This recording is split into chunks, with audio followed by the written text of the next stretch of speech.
When I first met Emily, I thought I had found someone who truly understood me.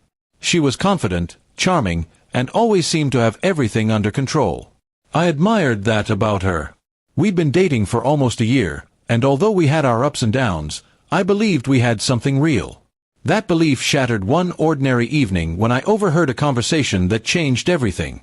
It was a quiet Friday night, and Emily was sitting in the living room, chatting on the phone with her sister, Claire. I was in the kitchen cleaning up after dinner, half listening while I loaded the dishwasher. Her tone was playful, but there was something in her voice, an edge I hadn't heard before. At first, it was just normal talk about work and family. Then suddenly I heard Emily say, "Oh, don't worry. I'm teaching him. Soon he'll do whatever I say." She laughed right after, but not the warm, cheerful laugh I knew. It was cold, almost proud. My heart sank. I froze where I was standing, unsure if I'd heard right. I told myself I was overreacting.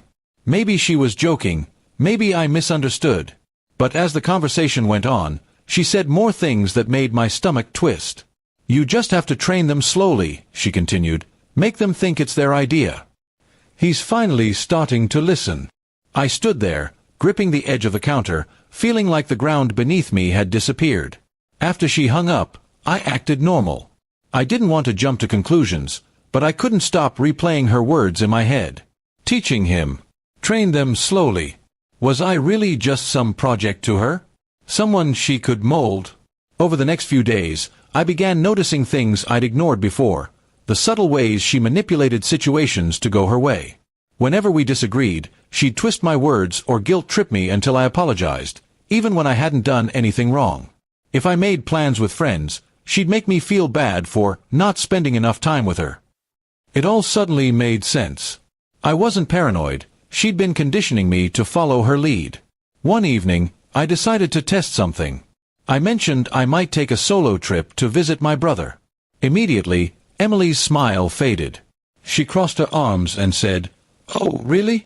You didn't think to ask me first?" Her tone wasn't angry, it was disappointed, like a teacher scolding a student.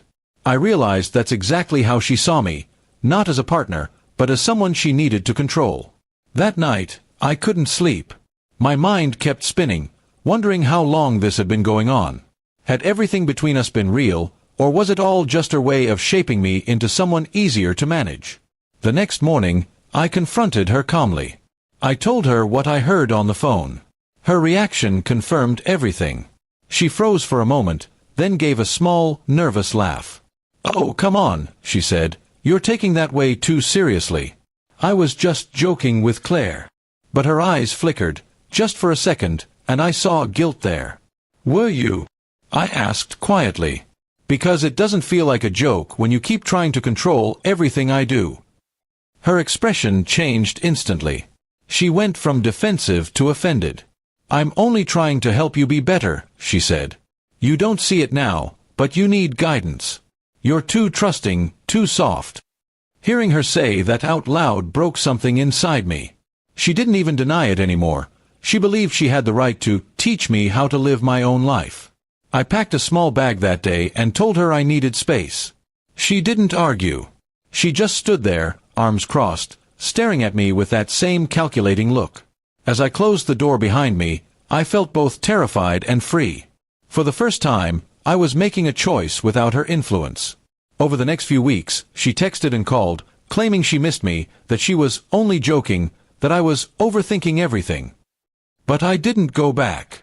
I realized how much of myself I had lost trying to please her, how often I'd silenced my own thoughts just to avoid conflict. It took time, but I started to feel like myself again. Months later, Claire reached out unexpectedly. She apologized, saying she hadn't realized how serious Emily was about training me until that phone call. Apparently, Emily had bragged to her about how easily she could get me to agree with her. Hearing that made me sick, but it also gave me closure. I finally knew the truth. I hadn't imagined it. Looking back now, I see the warning signs I ignored. Love shouldn't feel like obedience. Real partners lift each other up, not shape each other into something that fits their control. Walking away from Emily wasn't easy, but it was the best decision I ever made. Some lessons come from heartbreak, and this one taught me the value of my own freedom.